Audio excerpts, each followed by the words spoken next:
보궐선거 참패 수습에 나선 민주당은 강성 지지층의 반발에도 초선 재선 의원들이 잇따라 모임을 여는 등 쇄신 방향에 대한 논의를 본격화하고 있습니다.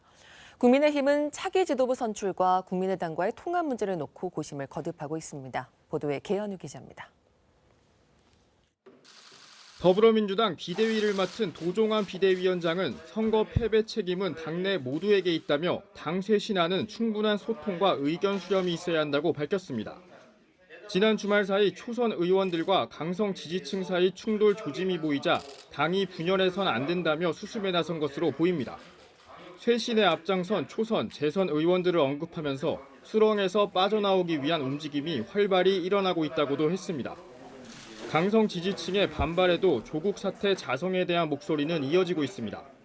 앞서 지난 9일 2030 초선 의원들이 이번 선거의 패배 원인을 조국 사태와 검찰개혁 공감대로 지목한 데 이어 오늘 일부 재선 의원들 역시 조국 사태에 대한 반성을 거론한 것으로 전해졌습니다.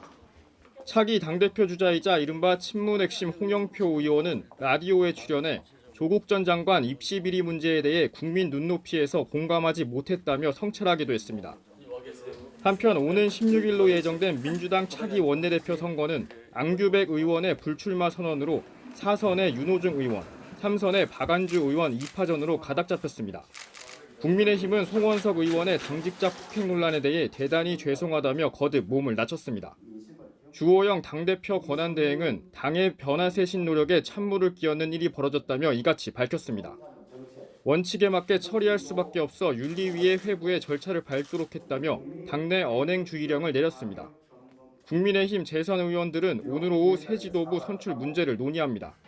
국민의힘과 합당 문제를 앞두고 있는 국민의당 안철수 대표는 선거 승리는 여당 실정에 따른 반사 이익이었다며 교만에 빠지는 순간 혁신 동력은 약해질 것이라고 경계 목소리를 냈습니다. KBS 뉴스 계현우입니다.